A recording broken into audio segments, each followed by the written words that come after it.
सबका एक बार फिर से स्वागत करता हूं आपके अपने YouTube channel commerce by Pathak sir में। जैसा कि आप जानते हैं गवर्नमेंट कंपनी के बारे में मैंने कल बताया था, उसके एग्जांपल्स, कैपेबिलिटी, मीनिंग। आज हम करेंगे गवर्नमेंट कंपनी के फीचर्स, एडवांटेजेस एंड डिसएडवांटेजेस। ठीक है, फीचर्स, एडवांटेजेस एंड डिसएडवांटेजेस करने के बाद ये गवर्नमेंट कंपनी आपकी खत्म हो जाएगी। वैसे तो आपकी बुक्स में और भी टॉपिक इस चैप्टर में मिलेंगे, but according to the CBSE norms for the session 2020-21 the rest of the chapter have been deleted from the syllabus। Syllabus में से क्या कर चुके हैं, डिलीट कर चुके हैं। तो ये जो वीडियो है ये इस चैप्टर के लिए अंतिम वीडियो रहेगी। तो पहला पॉइंट है गवर्नमेंट कंपनी। जैसा कि मैंने कल भी बताया था, इसके फीचर्स के बारे में पढ़ेंगे। तो पहला फीचर हम इसमें डिस्कस कर सकते हैं, एक ऑर्गेनाइजेशन। ये क्या है? एन ऑर्गेनाइजेशन, एक ऐसी ऑर्गेनाइजेशन जो कि कंपनीज एक्ट 2013 के अंदर क्रिएट किए जाते हैं। ठीक है, यानी कि this company is created by companies act 2013। आप जानते हैं कंपनीज एक्ट 2013 आपने पढ़ा है, कंपनीज वाला टॉपिक किया था पिछले चैप्टर में। तो ये भी उसी के अंदर जो है क्रिएट की जाती है। जो फीचर उसके हैं वो सारे के सारे फीचर इसके भी है। Separate legal entity, separate legal entity को एंजॉय करती है यह अपने नाम से प्रॉपर्टी खरीद सकती है, अपने नाम से कॉन्ट्रैक्ट में जा सकती है, अपने नाम से बैंक अकाउंट ओपन कर सकती है। इसका अपने मेंबर से क्या है, अलग नाम है, अलग अस्तित्व है, अलग ये एंटिटी है। यानी कि शेयर जो गवर्नमेंट है वो अलग है, ये कंपनी अलग है, दो अलग अलग चीजें। ठीक है, क्योंकि गवर्नमेंट कंपनी है तो गवर्नमेंट कंपनी का सिर्फ नाम की है, लेकिन चलेगा क्या, कंपनीज एक्ट 2013 उसमें लिखा है कि कंपनी जो है सेपरेट लीगल एंटिटी होती है। तो यहां पर भी क्या किया जाएगा, इसको फॉलो किया जाएगा। ठीक है बात। तो regulated by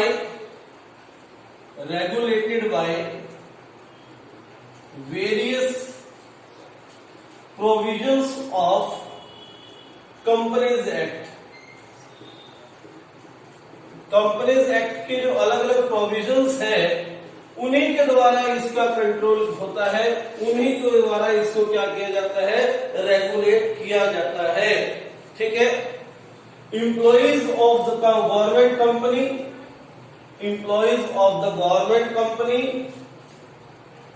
गवर्नमेंट कंपनी के जो एम्प्लॉइज हैं आर अपॉइंटेड, अपॉइंट किए जाते हैं according to the procedure, according to the procedure mention in the memorandum of articles.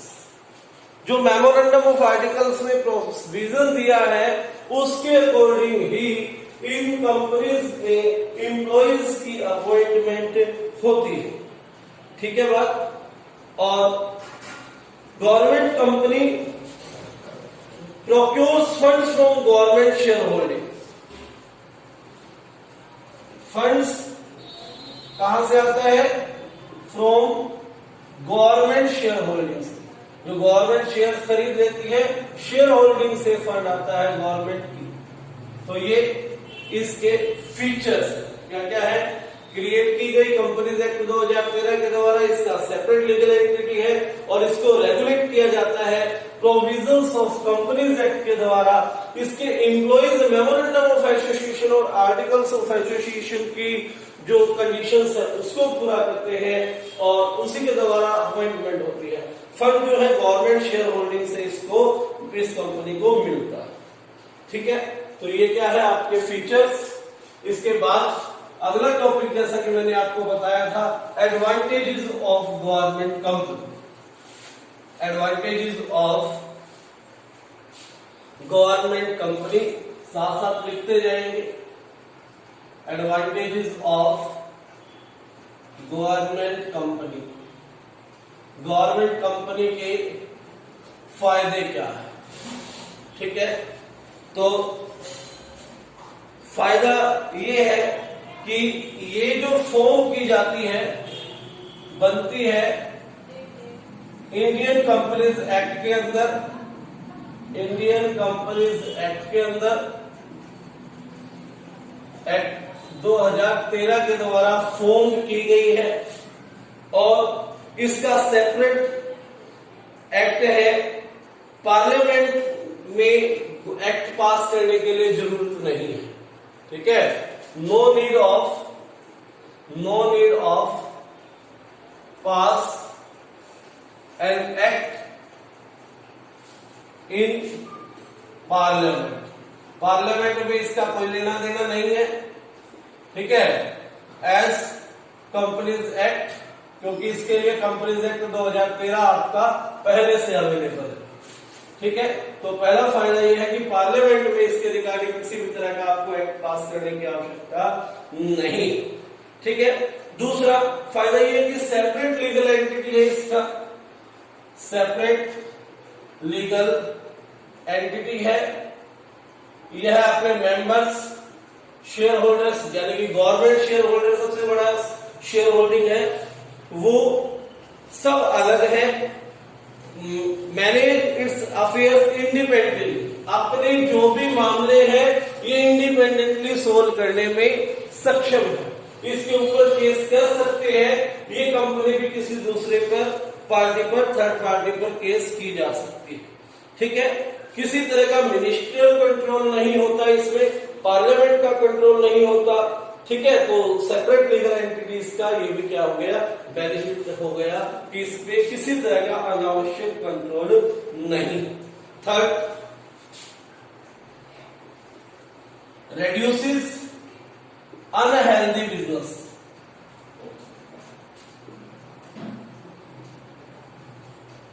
क्योंकि इसका अपना नियम है, नियमों और कानूनों के अकॉर्डिंग इसको काम करना होगा। अपॉइंटमेंट आर्टिकल ऑफ एसोसिएशन के द्वारा होगी। स्पेशल जो इसके डिसीजंस हैं, इनकी डायरेक्टर्स कंपनी के ले लेंगे, उन डिसीजंस को प्रॉम्प्ट डिसीजन ले सकते हैं, यानी कि गवर्नमेंट कंपनी बिजनेस अपॉर्चुनिटीज का फायदा उठा सकती है, ठीक है। बिजनेस अपॉर्चुनिटी का फायदा उठाकर जो अनहेल्दी बिजनेस है उसको अपने फेवर में डाल सकती है, यानी कि हेल्दी बिजनेस कर सकती है और रीजनेबल प्राइसेस पर गुड्स और सर्विसेज पब्लिक के लिए अवेलेबल करवा सकती है, ठीक है। तो गवर्नमेंट कंपनी का ये क्या है, बेनिफिट। उसके बाद फुल ऑटोनॉमी है, वही बात फिर आ जाती है कि अपने डिसीजंस में स्वतंत्र है, ठीक है। फ्री टू टेक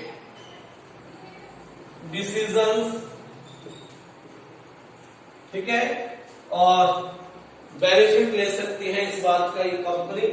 तो ये आपके फायदे हैं। सिंपली क्या है कि गवर्नमेंट एक्ट, कंपनीज एक्ट 2013 के अंदर है, फॉर्म की गई है, किसी भी तरह के पार्लियामेंट में स्पेशल एक्ट पास करने की आवश्यकता नहीं है। सेपरेट लीगल एंटिटी बहुत बड़ा फायदा है कि इसके ऊपर किसी तरह का प्रेशर नहीं बनाया जा सकता, ये खुद में एक ऑटोनोमस बॉडी है और जिसके कारण ये अपने डिसीजन स्वयं ले सकती है, ठीक है। अपने कॉन्ट्रैक्ट्स खुद कर सकती है, अपने नाम से अकाउंट खोल सकती है, अपने नाम से लैंड बिल्डिंग खरीद सकती है, असेट्स खरीद सकती है कि नहीं। तो ये इसका सेपरेट लीगल एंटिटी होने का बेनिफिट है। अनहेल्दी बिजनेसेस को बंद कर सकती है, यानी कि बिजनेस पोर्टफोलियो पर चलकर कम दाम पर अच्छी वस्तुएं जो है पब्लिक के लिए अवेलेबल कर सकती है। वही बात फिर है, फुल ऑटोनॉमी, अपने डिसीजन में स्वतंत्र होना। तो ये क्या है, एडवांटेजेस। जहां पर एडवांटेजेस हमने किए, फीचर्स हमने किए, इसी कंपनी के कुछ लिमिटेशंस भी हैं।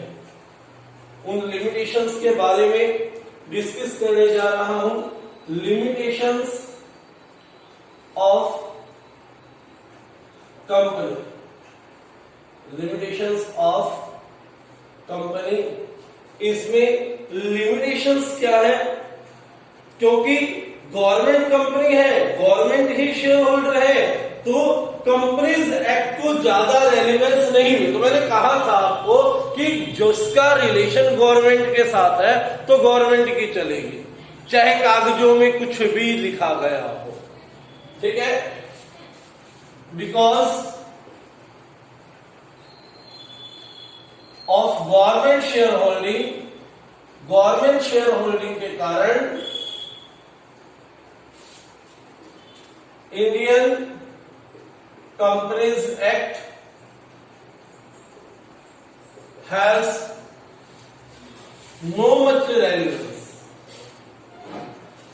ज्यादा इंपॉर्टेंस इंडियन कंपनीज एक्ट को नहीं दी जाती, ठीक है। ये ध्यान रखें, क्योंकि गवर्नमेंट सोल शेयर होल्डर है, सारा शेयर गवर्नमेंट के है, तो गवर्नमेंट ही क्या करेगी, इसको संभालेगी, तो कागजों में रहेगी और जो इस बात एक्चुअल में यहां भी गवर्नमेंट का एक शेयर रहेगा, ठीक है।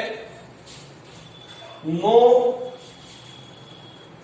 Accountability to parliament, no accountability to parliament, यानी कि पार्लियामेंट में इसकी सफाई नहीं देनी पड़ती। जो काम कर रहे हैं स्वतंत्र तो है ही, स्वतंत्रता के नाम पे जो काम कर रहे हैं कोई प्रॉब्लम नहीं है, आम पब्लिक को ज्यादा इसके बारे में पता नहीं लग पाता, ठीक है। उसके बाद गवर्नमेंट शेयर होल्डर है तो administration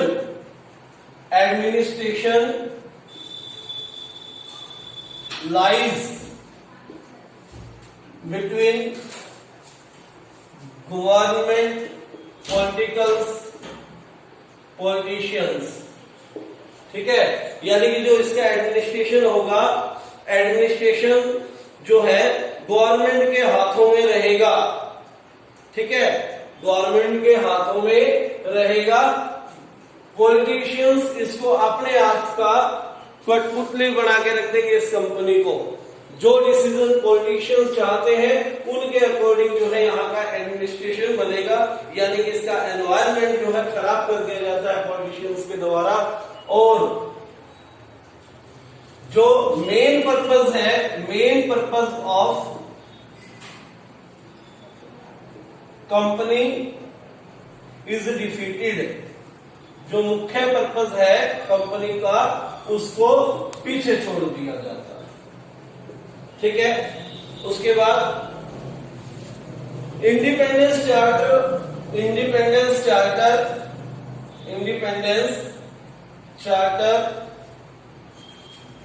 is only in paper, केवल पेपर्स में होता है। गवर्नमेंट इंटरफेयर्स, गवर्नमेंट क्या करती है, इंटरफेयर करती है इन एवरी मैटर, हर तरह के मैटर में, ठीक है। तो एक बार जल्दी से फिर करते हैं कि गवर्नमेंट शेयर होल्डिंग सबसे बड़ी शेयर होल्डिंग है, तो कंपनीज एक्ट को ज्यादा प्रेफरेंस नहीं दी जाती। पार्लियामेंट में किसी तरह की अकाउंटेबिलिटी नहीं है, ये भी लिमिटेशन है। इसका एडमिनिस्ट्रेशन मेनली गवर्नमेंट के नुमाइंदे पॉलिटिशियन संभालते हैं, और यहाँ का एनवायरनमेंट जो है वो खराब कर दिया जाता है पॉलिटिशियंस के द्वारा, और मेन पर्पज जो कंपनी को बनाने का होता है वो डिफीट हो जाता है, पीछे रह जाता है, ठीक है। कि इंडिपेंडेंस है, ये चार्टर हमने पढ़ा इसका कि ये कंपनी इंडिपेंडेंस है गवर्नमेंट से, वो केवल कागजों में है, लेकिन वास्तविकता में यहाँ पर पॉलिटिकल इंटरफेयर होता ही होता है। तो आज के लिए इतना ही, धन्यवाद। इस वीडियो को लाइक करें अगर आपको अच्छी लगी है, समझ में आ